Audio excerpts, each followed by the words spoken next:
Hi, everybody. Welcome to Conversations with Calvin, We the Species. Boy, I got a lot to talk about, and I have to make sure I say this right. I'm with SYED NOURASHRAFEDDIN. Did I do good with that? Nourashrafeddin, yeah. Okay, good. What a long story. We met maybe a month ago. We Zoomed, we got acquainted. SYED is out in Pittsburgh. One of the more remarkable journeys that, and I've been doing this a long time, and I've been around a block, and I've met a ton of people, and I've interviewed almost 500 people.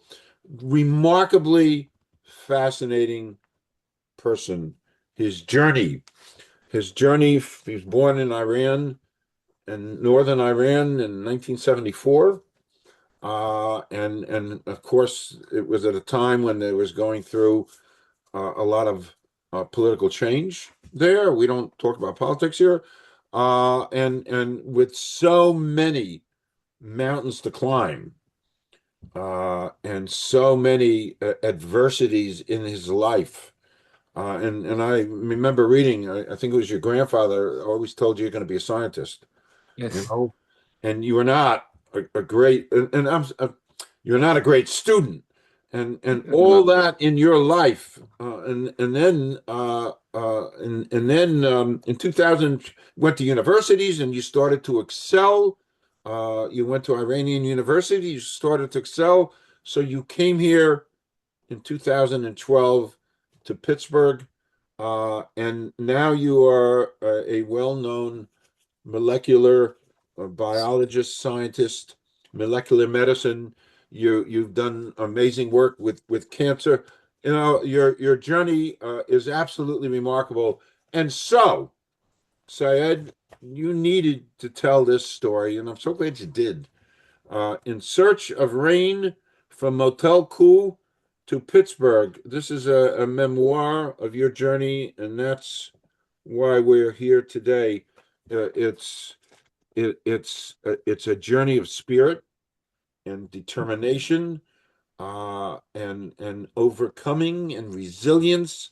It's funny, we zoomed a month ago, and just to get acquainted, and then we had set up a Zoom, and we had a terrible storm. So that was a couple of weeks ago, and I lost power for a couple of days, and I couldn't do anything. So anyway, this morning I know we're doing this interview today, and this morning I lost power again because we had a terrible storm, and I'm saying this can't be happening again. But the rain stopped, the sun came out, and here we are.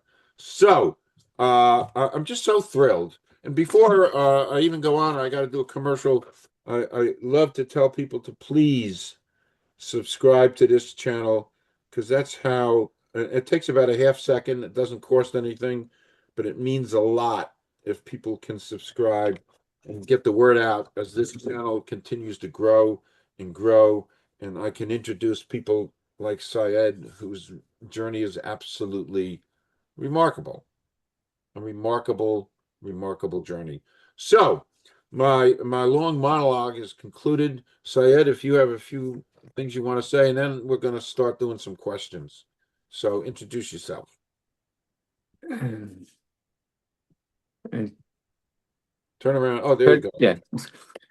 First of all, thank you so much for inviting me to in your valuable podcast. I really appreciate that. Yes, my name is Syed Nourashrafeddin, and I just published my memoir called "In Search of Rain" from Motel to Pittsburgh. In search of rain means in search of freedom, in search of better life, in search of better future. So from Motelgou, or your language means Motel Swan, is a small city in the north of Iran where I grew up. And I came to Pittsburgh in 2012 as a medical health science scholar. So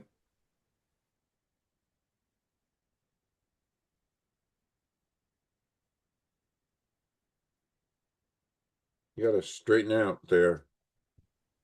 just a moment. Just no. Okay. Roxana,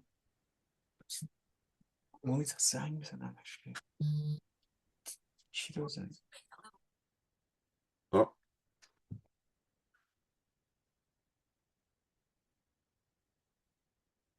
Okay, so we're back. We had a little interruption there, a little back, but we're back. So, let me. I've written down some questions, and I want to throw them at you. Um, Syed, if someone had only 1 minute to understand your life, what story would you tell about your life? Yes, I had a difficult past, especially during my childhood. And with all hardship, I finished my diploma. And after diploma, I remember I was talking with one of my friends, and we were talking what we want to do in the future. He asked me, Sayed, what do you want to do? I said, I want to be a doctor and immigrated to other countries and continue my studies. He was laughing. He was laughing and said, it's not easy things. If it was like this, everybody would be doctor and go to abroad and continue the study. This is not easy and you cannot handle it. He was laughing and I was laughing. So this was, but with all hardship, I did that. Yeah, Okay, I want to okay. share it. Why did you finally decide to tell your story? And I was thinking about to sharing my story for a long times, but after I came to Pittsburgh and get my PhD and graduated and became a scientist, I decided to share my story and to motivate other people who have the same challenge like me. So I believe that reading my story will lift them up to be succeed as I did. I believe that uh, everybody can be scientist, everybody can be a doctor, but this is not the goal. We need to do something. First of all, we need to, as a human being, we need to be human to do something for our community, to do something for our people. That's why I decided after graduated and get my PhD. So I decided to share my story and share with other people, especially young people, to motivate them to be succeed as I did. That's why. Okay. Um, your father, as you write and you tell, your father struggled with heroin addiction, and how did that affect you as a young boy? Yes, I when I recognized myself, I realized that my mother and my father they were fighting about my father addiction. They were arguing, they were fighting, and several times. And my father tried to divorce with my mother, but my mother tried to handle our life, and I was seeing this situation. But for example, one night, my father, he used to come to us home very late after midnight. And my mother one night didn't allow to my father come home. And we had various struggle with my dad, with his heroin addiction, with alcohol abuse and opium. So one night he came very late and my mother didn't open the door. And he broke the door. He broke the door and came and grabbed his gun and put the bullet in the gun and want to kill my mother. And we were nine siblings. We jumped on my father and asked my mother and to save my mother and asked my father, don't do that. Thankfully, my grandfather was alive at that time. I was 9 years old, and my grandfather came in and grabbed the gun and finished the story. We had many challenges with my dad, struggle with his behavior, with his addiction, and this became something for me to don't follow my father path. You know what I'm saying? I didn't want to be like my father. Even when he became older, he asked me, "Say it, please be anybody except like me." Wow. Yes, Well, he that's knew. why I try to not be like my father. He became better. He became better during the time, and finally he died. And I put he in the grave with my hand in his funeral. He Wow. passed a few years ago, Wow. and yes, I was in his funeral, and I put him in the grave by my hand. Yeah, Wow. respectfully. Yeah. Wow. Now, on the reverse side of that, tell us about your remarkable mother. Yes, my mother, she has a different character with my father. My father was tall, with he used to wear a nice suit, and but my mother was short and was a traditional religion, and their personality was completely different. And they were from different tribe. My father was Kurdish, my mother was Gilag, and they married together. And they were completely different personality. My mother was introvert, my father was extrovert. So yes, my mother was she couldn't read any single word. She never went to a school. So she was a hard worker. She was a simple housewife, and she was trying to handle our life, handle our living, and to compensate our my father addiction. Yes, she was very hard worker and tried to manage our life. Even she couldn't read and any single word. She couldn't write anything. Wow. Yes. And Laura, she must be so proud of Yes, you and and what yes, you've I done. am so proud of my mother, and I want to let you know that my mother is the hero in my book. Ah, Yes, yes, yeah. she's in the book. Which I'm of course I'm going to be reading that. Because your journey is, your journey. By the way, is the stuff they make movies about. No, I'm serious. Thank you, To overcome, to have that kind of a youth with the difficulties and the hurdles to overcome, and then and of course, you know uh, all this stuff is in the news every day. The stuff going on, and you came from all of that, and you came here, and now you're such a successful, an amazing PhD scientist. It's and thank you, doing wonderful work with cancer, et cetera, et cetera. That's a movie. thank you, It really is, whether it's a documentary or it's a movie. thank you So, so much. yeah. Um, you have written that a simple New Year's gift from a school changed your life forever. What was that gift? During my childhood, I was working. My mother, because my father went to the jail for 2 times for his drug addiction. So my mother asked me, because my grandfather also died when I was 9 years old. After that, our life became more tough. So my mother asked me to work during my summer, during the holidays, and I we were 9 siblings, and I was the oldest one. That's why my mother asked me to go to work.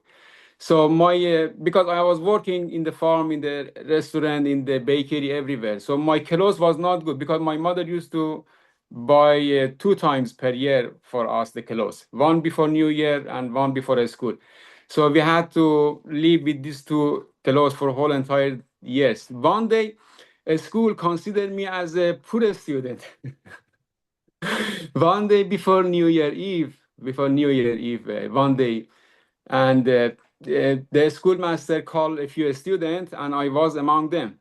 And I went to office, and he gave me envelope. There was a little money in there, about $100, and I was sad. I became sad, and I also became happy. I was happy because I received the gift. I was sad because he gave me as a poor student. He considered me as a poor student. I grabbed this money and bring it home and gave it to my mother. And I was thinking about myself, about my family struggle, about my father addiction, about my grandfather. He used to say me, say, you have to be scientist. And I had a teacher, he used to say, advise us, hey, please studying, please doing your to be a better person in future.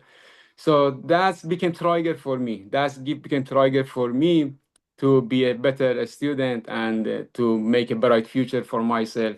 And it somehow it became a milestone in my life. So I changed after that. I changed to be a better student. Wow. Yeah, I'm taking notes. If you see me writing, I'm writing stuff down because I want to remember, all this stuff. Um, so in school, you weren't a great student. You failed classes. You repeated a grade, I think I read. First grade Uh, of middle school, yeah, I repeated. what would you tell students who think failure defines them when it doesn't? So I want to tell a student, young people, don't give up. Don't be frustrated in your life. Don't, please be persistent. You know, I was not a smart student at all. I was not a smart because I saw many students in my life. They were really smart and they used to read one book quickly and go to exam and pass it with a good score. But I was not the same. I used to read my each lesson 100 times, many times to compensate my because I was not a smart student. But I was persistent, and I believe that they can be anything that they want, but they have to have a aim in their life. What they want to do, what after that, what's after became graduated. But so that's I want to advise them as a small brother to be persistent in their life. Don't quit. Don't give up. Don't be frustrated. To me, life is like a war. Life is like a war for us, for me. So because I had many challenges, people who had a challenge in their life, they have no support. Life is like a war. We are not supposed to be winning all the war, but we need to get experience and be ready to next war. That's one I want to share with people who had the same challenge. Yes. Did you, Syed, did you have a particular mentor who helped you and helped you to change? You know, I had many teachers, many mentors in my life, and which their behavior, their thought, their talking affected on me to be a better person. But there was no special mentor. I think there is no special mentor in our life who can teach us everything, who can support us everywhere. But there is no this mentor, I think. But there, yes, there were many teachers who their behavior, their talking, their for example, affected on me. For example, I remember in 5th grade, I had a teacher uh, in the middle school. I had a math teacher.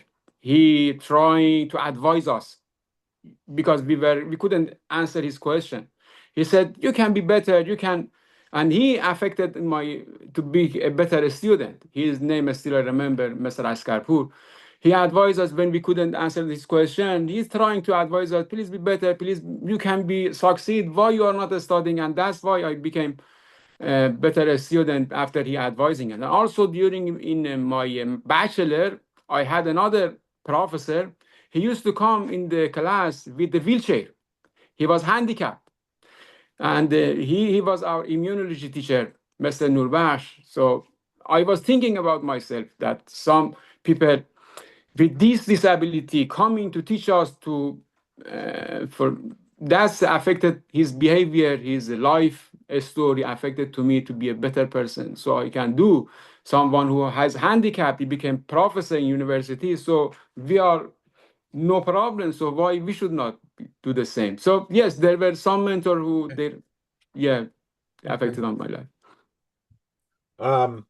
Because I don't do politics ever without discussing politics, really. How would you describe daily life when you were growing up for ordinary families during those years of growing up, the hardships and stuff, and also the good things? You know, life in Iran is not good at all at this time. To me, uh, I read the news, 80% of people are underneath the poverty line. Wow. So every year their life would be worse and worse and worse. And to me, now people just living, they have no hope, they have no free, they have no future, their economy is very bad. And many people, they kill themselves because of the poverty, they kill the whole entire family.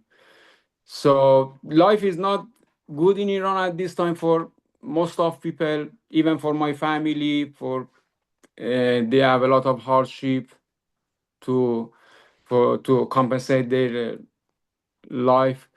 So it's not good. So, for example, Iran now is number one in the car accident, death by car accident. Wow. Many people affected to the cancer. When I was working in the hospital, for example, 2 people, 3 people in each family, they affected to cancer because of the bad weather, because of the pollution, because of the stress, because of the even you will see many specialists, psychologists, they're using the psychology medicine as well to treat people, because now many people has under stress, they have psychology problems, and unfortunately it's very bad. Daily life is very bad, but we are hope. But we are hope, and we had many challenges during the history, and people could find themselves and make country better, make their life better. I hope everything would be better in future. Okay. Okay. So you come to America. What surprised you the most when you got here? Actually, many things surprised me. Many things. For example, diversity of people from different country, different race, different religion. They live together in tranquility, in the peace. And you can choose. You can choose whatever that you want, whenever, wherever where you want to go. You can choose. And the discipline is amazing. The weather is amazing for me. And the people are nice. For example, 14 years I'm living in Pittsburgh. We had the eggs, which I buying a dozen eggs is $2, still is $2. Is gas, for example, a bus ticket. I don't have a car. I'm using a bus. Bus ticket still is $2. So this is amazing. I think they taught a lot for everything. It's amazing. But the most interesting thing for me, the most interesting things for me is the human values. To me, America government based off the human values. For example, if you go to the hospital, if you go to the court, if you go to, first of all, they want to make sure you understand them. Otherwise, they will hire translator for you. If you go to the court, they want to make sure you have an attorney. This is amazing. That's why many immigrant people coming to the United States, they don't want to go out. They don't want to come back to their country. Maybe 1% who has their root, they want to help, they want to come back. But 90%, 99%, they don't want to come back to their country. Even they want to make their life better and bring their family here as well. The most interesting thing is the human values. Nice. Yeah. Nice. So your journey, which is a remarkable journey, Thank you. took you from working as a child and everything you've done, and the survival and all the odds you overcame, to earning a PhD in molecular medicine. Did any of that ever seem impossible? I mean, my goodness. Never. Never. For example, in my elementary school, just I want to let you know, we were 9 siblings, and I was the only one who continued my studies. My all brother and sister, they rejected during the elementary and middle school. And I never thought I can be a scientist, even I can be a teacher. It was a dream for me. I have a chapter in my book, Impossible Dream. That is about my elementary, the chapter called the Impossible Dream. In a 5th grade, I had a teacher. He was a nice teacher. He came to a class and said, in this class, out of 35 students, just 3 students might go to university. And he walked in the class and mentioned those 3 students, but I was not among them because I was not a good student. I was poor student. especially my younger brother, they were more poor than me. You know what I'm saying? They were not a good student as well. So it was a dream for me. That the chapter in my book is impossible dream. That means I couldn't finish my school. I couldn't be a scientist. I never imagined. But my father advised you have to be scientist. It was like a note for me, which I tried to follow his advice. So, but but I was persistent. Especially after I'm middle school, I tried to be better and better. Okay. So, Okay. In Search of Rain, is there a page that you wrote that kind of makes you teary and emotional? yes, actually, uh, most of this story was emotional for me, and was caused me to tear my eyes. Especially chapter when I discuss about my family challenges, about my father addiction. They call the house is dark. The title of the chapter is "The House is Dark." When I was thinking about my father addiction, because I was working with my dad in the summer in the restaurant. At closing time, because he didn't pay attention to our child not too much. I never, my father pet my head. I never, he bought a ball for me. And but he used to spend his money for the drug. I was at closing time in our when I was working with my dad in the restaurant. At closing time, he used to say it, count the drawer, count the money. He gave me the money. I was busy to counting in the table. But later I realized that my father using the drug in the bathroom, in the restroom. So I realized that later I couldn't say anything because if I say something to my mother, they would be argue more and it caused our life. And I was crying when I reading about the challenges with my dad. It was hard. It was hard for me to write it down. It was hard for me to edit this chapter. When I read that, still I'm crying when I read this chapter. Thankfully, but with all hardship, I write it down and finish this chapter. This is the chapter, the most hardest chapter for me to read it, to edit it, to still. When I remember, it's make me sad. Okay. In Search of Rain, by the way, it's a beautiful book title, and I'm an author myself, and I interview hundreds of authors, and I've seen hundreds of books. This is one of the most beautiful titles of a book, truly. What does rain in the title symbolize to you? The rain has a lot of meanings. First of all, freedom, in search of freedom, in search of better life, in search of peace. Even real rain, because we had a climate change in my country. I remember during my childhood, we had a lot of rain in the north of Iran, and we had agriculture, we had a rice farm. But during the time, we had less rain and dry out. And even when the rain, the mud is coming from the air on the people, on our head. When we get up in the morning, you will see everywhere is covered by the mud after rain. So that's because of the pollution, that's because of the dust in the air. So, but we had no this experience before.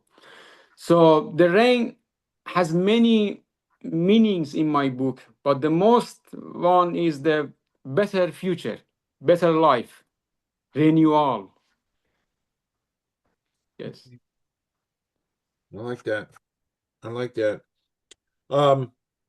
If you could talk to yourself as a young man, where you are now, where you came from, is there anything in particular you would tell yourself? I think I kind of know the answer to this, listening to you.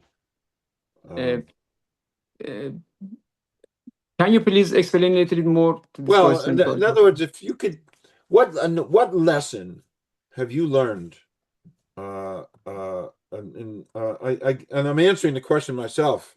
Resilience, never give up. Never give up. Never give up. Yes. In the most lesson which I learned in my life, never give up, never be frustrated in any situation. Be persistent, be persistent. And I believe everybody can be anyone that they want, but they have to make a goal in their life. For example, I was not a good student, but I write it down in a note, a piece of paper. SYED NOURASHRAFEDDIN, a student of Tehran University, the top university in Iran. And because we have my country a barrier called university entrance exam, national entrance exam. We don't have it here in United States, but in my country, you have to pass this barrier, and based on your score, you can choose your major. So it was hard. It was hard, and many times I failed in this exam. But with all hardship, I passed this exam several times, and each step from the college to bachelor to master and then PhD, each time I passed this exam, and it's very hard, it's very tough to pass in this exam in my country. But I was persistent. I was reading, just keep reading, studying, and doing my job, working. And finally, with hardship, I never give up. And I write it down in a piece of paper, which I have to be a scientist in future. Even I have to be a student of the Tehran University, and I did that. Yeah. Okay. This is the most lesson. Okay. So my last, by the way, we could, I'd love you to come back and we could talk more, and you will, about maybe more about molecular science and questions. I could talk to you about cancer and stuff, but right now we're talking about the book. With everything you've experienced, from Motel coup to Pittsburgh, from the hardships, from failure to becoming a respected scientist, what do you believe? And it's a wonderful question. What do you believe is the true purpose of a human life? The purpose of human life, the most purpose is to be human and live like a human beings. I believe that anybody can be doctor, anybody can be scientist, anybody can be clergyman, anybody can be whatever they want. But first of all, we need to be human. Life is not just enjoying. Life is not just making money, working, but what else? What else? We have to do something for our society. We have to do something for our country, for our people, especially poor people, especially people who trying, they think they cannot do anything, they cannot get a result. So that's why even I started to share my story. It take me 10 years. It take me 10 years, 12 years. And during these 12 years, I isolated myself. You know, I am immigrant. I have no family, much friend here. It's very hard. But this became my goal, my next goal, to share my story, and isolated myself for 12 years. And thankfully, after 12 years, it became published. My goal, okay, I had a good life here. I had a good economy. I was thinking, oh, what next? So that's why I published my story. And because I learn here, I see, for example, when I go to the park, when I go to the sightseeing, to see sightseeing, I see many rich people. After they became rich, they're trying to help other people. For example, the Carnegie Library here, it was very motivated for me. Andrew Carnegie, he was a philanthropist. He was a rich man. And then he decided to share his legacy with all people. He made a lot of library, and this became motivation for me as well. So I tried, okay, I have my life, my good life here. I make a good money. So what else? That's why I try to, with all hardship, to publish my book and share it with people, especially young people, especially people had the same challenge like me, to motivate them, to lift them, to be succeed as I did. So I think this is the most things in our life, to be to sympathy with other people who have the same challenge, who are sad. If we can help them with different way. It doesn't matter. Just be human. I love it. Beautifully Thank you. said. I loved you. I love that you brought up Andrew Carnegie because he's all over Pittsburgh. And he gave so much away. What an amazing philanthropist, and everything he's done. Um, this time with you has been so special, and I'm just so glad the universe got us together. Thank you so much. I really appreciate that. Me too. I am very Yeah, happy. I'm very happy to meet you. Thank you so much for inviting me your oh yeah, valuable and I'd podcast. love you to I'm come very back. happy. Love you to come back. Maybe next time we talk about some science and some cancer and some longevity and things. Come back and we'll talk more about the book. This was so special meeting you Thank you so and much. listening Thank to you. you, and Thank you, and Carl. and I marvel Thank at you. your journey.